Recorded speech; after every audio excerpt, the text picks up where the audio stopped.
ഈശ്വമിഷ്യായിരിക്കും സ്തുതിയായിരിക്കട്ടെ. ഈശോ നമ്മളെല്ലാവരെയും സമ്മർദ്ദമായി അനുഗ്രഹിക്കട്ടെ. നമുക്ക് ഇന്ന് വീണ്ടും നോമ്പ് കാലചിന്തകളിലേക്ക് കിടക്കാം.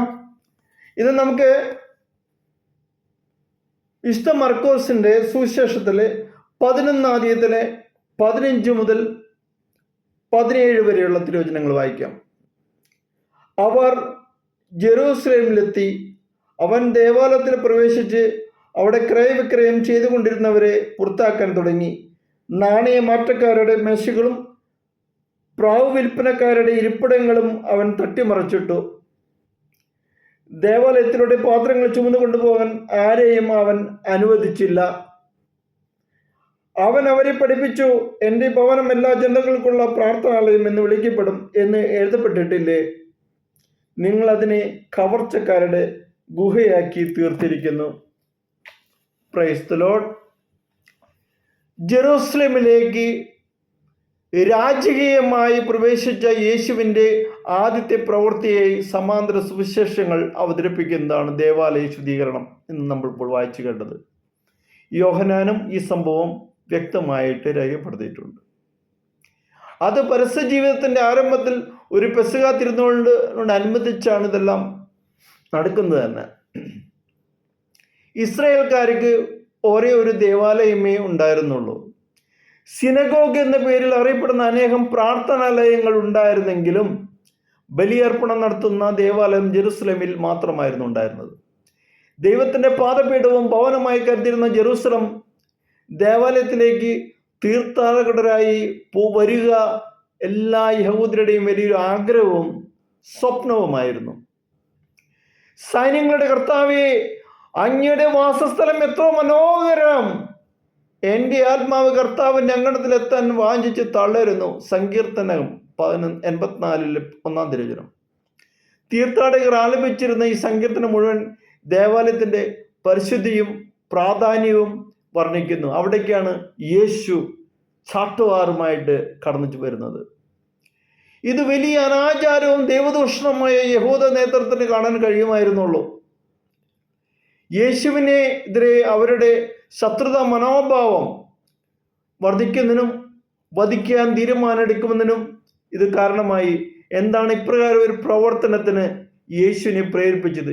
എന്ത് സന്ദേശമാണ് നമുക്കിതിൽ നിന്ന് ലഭിക്കുന്നത്? ദേവാലയം തൻ്റെ പിതാവിൻ്റെ ഭവനമാണെന്ന് യേശു പറയുന്നു. യേശുവിൻ്റെ ദൈവഗതിയിലേക്കുള്ള ഒരു സൂചന ഇതിൽ കാണാം. എല്ലാ ജനതകൾക്കും പ്രാർത്ഥിക്കാനുള്ള ഇടമാണ് ദേവാലയം. ഇതിനെ കവർച്ചക്കാരുടെ ഗുഹയാക്കി തീർത്തിരിക്കുന്നു. ഇതാണ് മുഖ്യ ആരോപണം. ദേവാലയത്തിൽ ബലി അർപ്പിക്കാനുള്ള മൃഗങ്ങളെ ദേവാലയത്തിന്റെ ഭാഗമായ വിദ്യാർത്ഥിയുടെ അങ്കണത്തിൽ കച്ചവടം ചെയ്തിരിക്കുന്നു. വിശുദ്ധ മൃഗങ്ങളെന്ന് ഉറപ്പുനിലയെങ്കിലും അവിടെ പുറത്ത് ചന്തയിൽ കിട്ടുന്ന അതിൻ്റെ 10 മടങ്ങ് ദേവാലയത്തിലെ അങ്കണത്തിൽ കൊണ്ട് അവർ വില പേശുകയും വിൽക്കുകയും ചെയ്യുന്നു. ഈ വിലപേശലുകൾ ദേവാലയത്തെ ചന്തയാക്കി കച്ചവടത്തിൽ നേടിയ കൊള്ളലാഭം അതിനെ കൊള്ളക്കാരുടെ താവളമാക്കി ദൈവത്തിൻ്റെ ആലയം അശുദ്ധമാക്കുന്ന പ്രവൃത്തികൾക്ക് പുരോഹിതന്മാർ നേതൃത്വം നൽകി. ഇതാണ് യേശുവിൻ്റെ പ്രവൃത്തിയുടെ പശ്ചാത്തലം. ഇതിൽ നിന്ന് സുപ്രധാനമായ ചില പാഠങ്ങൾ നമുക്ക് പഠിക്കാനുണ്ട്. ദൈവ ആരാധനയ്ക്കും പ്രാർത്ഥനയ്ക്കുമായി പ്രത്യേകം മാറ്റിവെച്ചിരിക്കുന്ന സ്ഥലമാണ് ദേവാലയം. അതിനെ കച്ചവട കേന്ദ്രമാക്കരുത്. മറ്റുള്ള കാര്യങ്ങൾക്ക് വേണ്ടി ദേവാലയത്തെ വിനിയോഗിക്കരുത്. എല്ലാവർക്കും ദൈവ സാന്നിധ്യം അനുഭവിക്കാൻ സഹായിക്കുന്ന ഇടമായിരിക്കണം ദേവാലയം. മനുഷ്യരെ പല തട്ടുകളായി തിരിക്കുന്ന വേർതിരിവുകൾ അവിടെ ഉണ്ടാകരുത്. ദേവാലയം ഒരു പ്രതീകമാണ്, ജനമതത്തിലുള്ള ദൈവിക സാന്നിധ്യത്തിൻ്റെ പ്രതീകം. ദൈവവചനം മാംസം ധരിച്ച് മനുഷ്യനായി നമ്മുടെ ഇടയിൽ വസിച്ചതോടെ യേശുവിൻ്റെ ശരീരമായി യഥാർത്ഥ ദേവാലയം. ഈ ആലയം നശിപ്പിക്കുവിൻ, 3 ദിവസത്തിനകം ഞാനത് പുനരുദ്ധരിക്കും എന്ന് യോഹന്നാന്റെ സുവിശേഷത്തിലൂടെ 2-ാം അധ്യായത്തിൽ 20-ാം തിരുവചനത്തിൽ നമ്മൾ വായിച്ചു കേട്ടിട്ടുണ്ട്. തൻ്റെ ശരീരമാവുന്ന ആലയത്തെക്കുറിച്ചാണ് യേശു ഇത് പറഞ്ഞതെന്ന് യോഹന്നാൻ തുടർന്ന് വിശദീകരിക്കുന്നുണ്ട്. മനുഷ്യനിർമ്മിതമായ ആലയങ്ങൾ ദൈവത്തിൻ്റെ വാസസ്ഥലമല്ല. വിശ്വാസികൾ ഒരുമിച്ച് പ്രാർത്ഥിക്കാനും ദൈവസാന്നിധ്യം അനുഭവിക്കാനും സഹായിക്കുന്ന ഇടം മാത്രമാണ് യഥാർത്ഥ ദേവാലയം യേശുവാണ്. ഉത്തിതനായ യേശു സ്ഥലകാലങ്ങൾക്ക് അതീതനാണ്.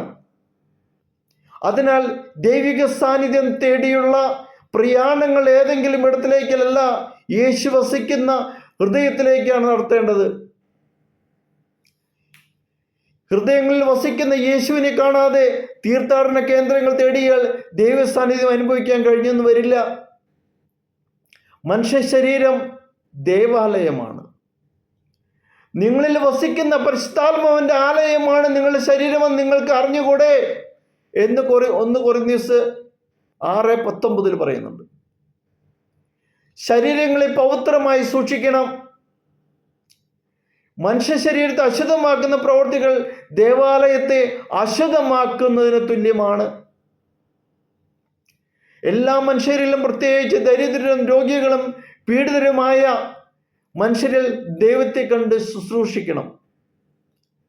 മറിച്ചായാൽ അത് ദേവാലയം അശുദ്ധമാക്കുന്നതിന് തുല്യമായിരിക്കും.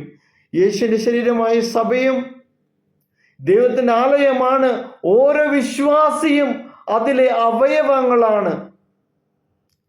ജീവിക്കുന്ന ദേവാലയങ്ങളായ മനുഷ്യ ശരീരങ്ങളെ അവഗണിച്ച് അതിമനോഹരമായ ദേവാലയങ്ങൾ പടുത്തുയർത്തുമ്പോൾ യേശു ഉയർത്തിയ ചാട്ടവാറിൻ്റെ ശീൽക്കാരം നമുക്ക് കാതിൽ മുഴങ്ങണം, അല്ലെങ്കിൽ അത് മുഴങ്ങുന്നത് കേൾക്കാൻ നമ്മൾക്ക് ശ്രമിക്കണം. ഉണങ്ങി നിൽക്കുന്ന അത്തിമരത്തിൻ്റെ ചിത്രം മനസ്സിൽ തെളിയണം. യഥാർത്ഥ ദേവാലയങ്ങളെ തിരിച്ചറിയാനും ആദരിക്കാനും അവിടെ യഥാർത്ഥ ദൈവ ശുശ്രൂഷ നടത്താനും നാഥൻ നമ്മുടെ ഓരോരുത്തരുടെയും ഉൾക്കണ്ണുകൾ തുറക്കട്ടെ. അതിനായിട്ട് ഈ നോമ്പിൻ്റെ കാലഘട്ടം നമുക്ക് ഉപയോഗിക്കാം. അതിനായിട്ട് നമുക്ക് മനസ്സിലാക്കാം, പ്രാർത്ഥനയുടെ ചൈതന്യം മനസ്സിലാക്കാം. ദേവാലയത്തെക്കുറിച്ച് തിരിച്ചറിവുണ്ടാവട്ടെ. നമ്മളെക്കുറിച്ചല്ല നമുക്ക് തിരിച്ചറിവുണ്ടാവട്ടെ. നമ്മളായിരിക്കുന്ന ദേവാലയത്തിൽ വസിക്കുന്ന യേശുവിനെ കുറിച്ചിട്ട് പൂർണ്ണമായിട്ട് ചിന്തിക്കാനുള്ള ഒരു കാലഘട്ടമായി ഇതിനെ മാറ്റാൻ നമുക്ക് സാധിക്കട്ടെ. ദൈവം നമ്മളെ ഓരോരുത്തരെയും അനുഗ്രഹിക്കട്ടെ. ഹല്ലേലൂയ. നല്ലവനായ യേശുവേ, കർത്താവേ, ഞങ്ങൾ തന്നെ വസിക്കുന്നു എന്ന് ഞങ്ങൾ മനസ്സിലാക്കുന്ന കർത്താവേ, പരിശുദ്ധാത്മാവായ ദൈവമേ, ഞങ്ങളിൽ വന്ന് നിറഞ്ഞുകൊണ്ടിരിക്കുന്ന അവസ്ഥയിലേക്ക് കർത്താവേ, ഈ ആഴ്ചകളെ, ഈ വിശുദ്ധ വാരത്തിലേക്ക് ഞങ്ങൾ കിടക്കുമ്പോൾ ദൈവമേ, ഞങ്ങൾ പൂർണ്ണമായിട്ട് ഞങ്ങളെ തന്നെ സമർപ്പിക്കുന്നു. ഞങ്ങളിൽ വസിക്കുന്ന യേശുവേ, ദൈവമേ, ഞങ്ങളുടെ ദേവാലയങ്ങളിൽ പൂർണ്ണമായിട്ട് പരിശുദ്ധിയോടെ ആചരിക്കാനും അങ്ങേ കണ്ടെത്താനും അങ്ങിനോടൊപ്പം ആയിരിക്കാനുമുള്ള കൃപ ഞങ്ങൾക്ക് ഓരോരുത്തർക്കും നൽകണമേ. ഞങ്ങളെ അനുഗ്രഹിക്കണമേ. ഹല്ലേലൂയ.